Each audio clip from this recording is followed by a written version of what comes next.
Assalamualaikum warahmatullahi wabarakatuh. Nama saya Azka Katranandia dengan NIM 2011102413195. Di sini saya akan merangkum materi dari pertemuan 14, yaitu PSG tidak langsung atau penilaian status gizi tidak langsung. Yang pertama, survei konsumsi makanan. Metode penentuan status gizi secara tidak langsung dengan melihat jumlah serta jenis dari zat gizi yang dikonsumsi. Digunakan pada individu, keluarga, hingga masyarakat. Lalu, survei yang dilakukan dapat mengidentifikasi kelebihan dan kekurangan zat gizi. Penilaian status gizi tidak langsung memiliki tujuan ada dua, yaitu secara umum dan juga secara khusus. Yang pertama yaitu secara umum, untuk mengetahui kebiasaan makan dan kecukupan zat gizi dari individu, keluarga, hingga masyarakat itu sendiri. Kemudian faktor-faktor yang berpengaruh terhadap pola konsumsi.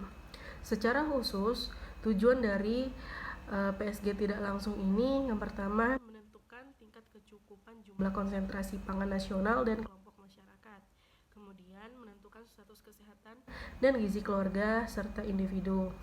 Lalu menentukan pedoman kecukupan makanan dan program pengadaan rencana pangan. Lalu pada penilaian status gizi tidak langsung memiliki metode pengukuran secara tingkat nasional, yaitu menghitung tingkat konsumsi masyarakat dan perkiraan kecukupan persediaan makanan secara nasional sesuai dengan AKG. Pada tingkat rumah tangga, yaitu pertama pencatatan atau food account, kedua metode pendaftaran atau food list, ketiga metode inventaris atau inventory method, yang keempat pencatatan makanan rumah tangga. Kemudian secara tingkat individu, pertama recall 24 jam, kedua estimated food records, yang ketiga food weighting, yang keempat dietary history, dan yang kelima food frequency. Kedua, statistik vital. Pertama, menganalisis data beberapa statistik kesehatan, kemudian angka kematian berdasarkan umur, lalu ada pula angka kesakitan dan kematian akibat penyebab tertentu, dan data yang berkaitan dengan gizi. Lalu penggunaan lebih sebagai bahan pertimbangan dari bagian indikator tidak langsung dalam pengukuran status gizi masyarakat.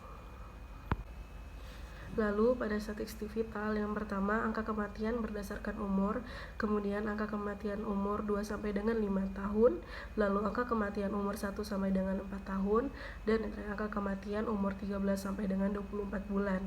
Data yang perlu dipertimbangkan yaitu analisis laporan kematian dan kelahiran, kemudian perhitungan hasil sensus dan juga pendataan.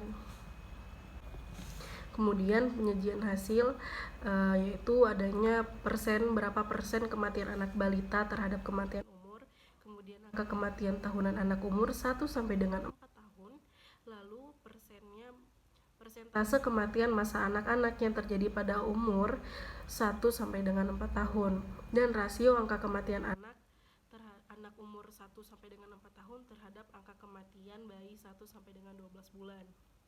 Dan juga menginterpretasikan data-data yang perlu dipertimbangkan, yaitu pengetahuan mengenai pola penyakit lokal dan umur dini, lalu ada kejadian penyakit infeksi bakterial dan parasit pada bayi dan anak 1 sampai dengan 4 tahun, lalu analisis faktor lingkungan yang mempengaruhi terjadinya malnutrisi. Ada pula statistik layanan kesehatan, yaitu pada puskesmas dan juga rumah sakit.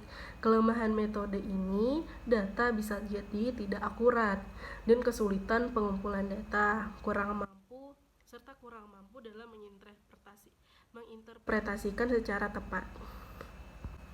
Ada pula faktor ekologinya, berdasarkan iklim, tanah, transportasi adalah beberapa contoh bahwa hal tersebut ikut berpengaruh pada pemenuhan zat gizi sebagai bahan intervensi gizi dari penyebab malnutrisi yang akan diketahui tersebut. Lalu ada pula pengukuran faktor ekologi, yang dimana pertama adanya keadaan infeksi, kemudian kemudian konsumsi makanan, lalu budaya, yang keempat sosek, yang kelima produksi pangan, yang keenam pelayanan kesehatan dan pendidikan. Itu saja rangkuman pertemuan 14 dari saya, yaitu materi